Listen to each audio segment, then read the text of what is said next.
Selamat pagi, siang, sore, malam, atau kapanpun Anda menemukan video pendek ini. Kali ini saya tidak membaca puisi, tapi kali ini saya ingin menjawab pertanyaan. Kemarin ada yang DM ke saya, tanya, Mas, gimana sih cara membaca puisi? Atau ada nggak Mas ya cara membaca puisi yang baik? Saya ketawa aja, karena yang tanya bukan yang tanya ini siapa, bukan yang tanya ini mahasiswa, yang tanya ini guru, atau yang tanya ini dosen, bukan. Tapi ketika mendapat pertanyaan seperti itu, jujur saja, dalam hati saya ketawa gitu loh. Ya mungkin mereka sering nonton video-video orang baca puisi, mungkin dia sering nonton saya kalau baca puisi gitu. Sebelum video ini, mungkin beberapa bulan yang lalu, saya pernah buat satu video yang di situ berisi bagaimana sih teknik membaca puisi itu, atau tutorial membaca puisi itu. Nah, ketika orang bicara teknik, maka yang dibicarakan adalah tips, maka yang dibicarakan adalah cara, maka yang dibicarakan adalah strategi, maka yang dibicarakan adalah langkah-langkah. Ketika orang membaca, ketika orang berbicara tentang tutorial, padahal begini, jujur saja saya katakan pada Anda kalian atau pada siapapun, mungkin ini menjawab dari pertanyaan yang masuk ke saya beberapa hari ini. Jujur aja, ketika saya beberapa kali mengeluarkan video, ada banyak yang tanya bagaimana sih cara membaca puisi. Mungkin banyak penyair-penyair yang lain ya, mungkin banyak kawan-kawan lain yang hobi membaca puisi, mereka bisa membaca puisi dengan baik. Nah, ini yang patut digarisbawahi.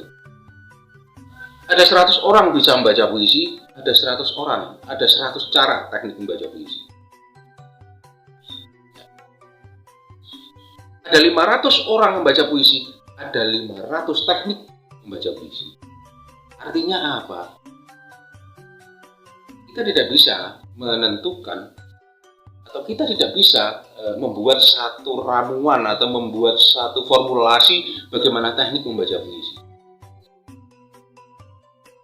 Banyak sih ya teman-teman yang bikin video bagaimana teknik membaca puisi, bagaimana melatih membaca puisi, banyak, dengan tidak mengurangi rasa hormat pada mereka.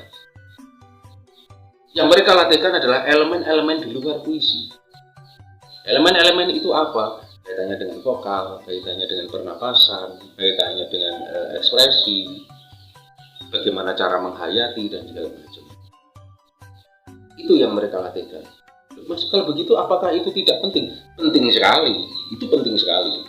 Tapi bagi saya, elemen itu adalah tidak mengalahkan pentingnya dari elemen yang pertama yang akan saya katakan berikut ini. Elemen yang pertama itu apa? Sebelum kita ngomong tentang bagaimana vokal, bagaimana napas, bagaimana penghayatan, dan bagaimana teknik penghayatan yang lainnya, saya ingin katakan pada kalian yang bertanya pada saya, atau juga pada audiens siapapun yang menemukan video ini,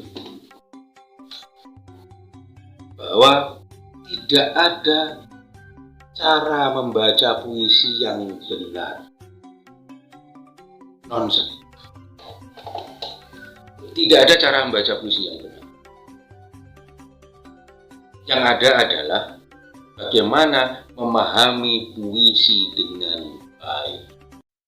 Kalimat ini yang patut Anda camkan. Kalimat ini yang patut kita pahami bersama-sama.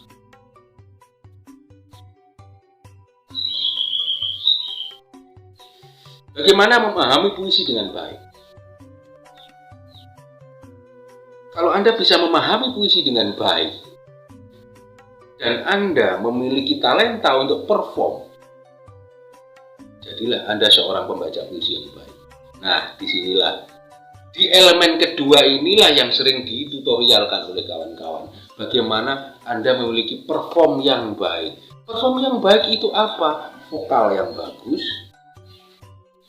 ekspresi yang bagus, rasa percaya diri yang luar biasa ketika tampil di atas panggung, itu yang bisa kita latih.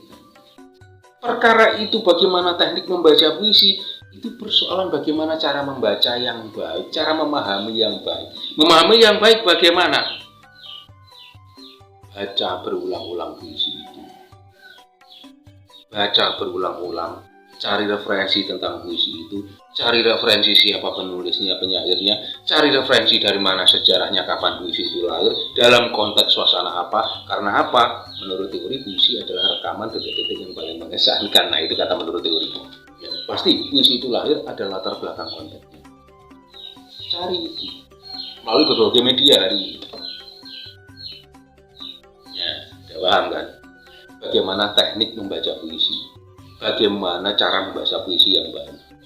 Tidak ada cara membaca puisi yang baik. Tidak ada cara membaca puisi bagaimana strategi cepat, cara cepat membaca puisi. Nggak ada. Nggak ada. Nggak ada. Anak SMP bisa membaca puisi jauh lebih baik daripada saya, atau daripada penulis yang lain, atau daripada penyair yang lainnya. Karena apa? Dia memahami puisinya dengan baik daripada saya, daripada penulis-penulis yang lain. Akrabi puisi itu, cari roh puisi itu. Ini yang paling penting. Ketika Anda bisa memegang roh dari puisi itu, mau dikaya apapun, dibawakan dimanapun, kapanpun, tetap roh puisi ini nyampe. Dan itulah membaca puisi yang baik. Ini. Jadi kepada teman-teman yang telah bertanya kepada saya, tolong bedakan antara membaca puisi yang baik dan melatih elemen membaca puisi. Melatih elemen membaca puisi silakan itu ditutorialkan, silakan itu dibuat strategi-strateginya, dibuat trik-triknya gitu kan. Tapi bahwa menghadapi puisi hanya berurusan dengan satu kata, pemahaman.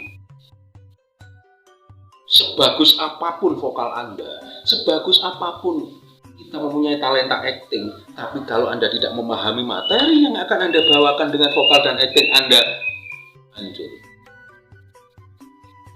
Oke. Sampai di sini, semoga video singkat ini bermanfaat dan selamat menulis, memahami dan membaca puisi. Salam sastra, salam literasi untuk semuanya. Assalamualaikum warahmatullahi wabarakatuh.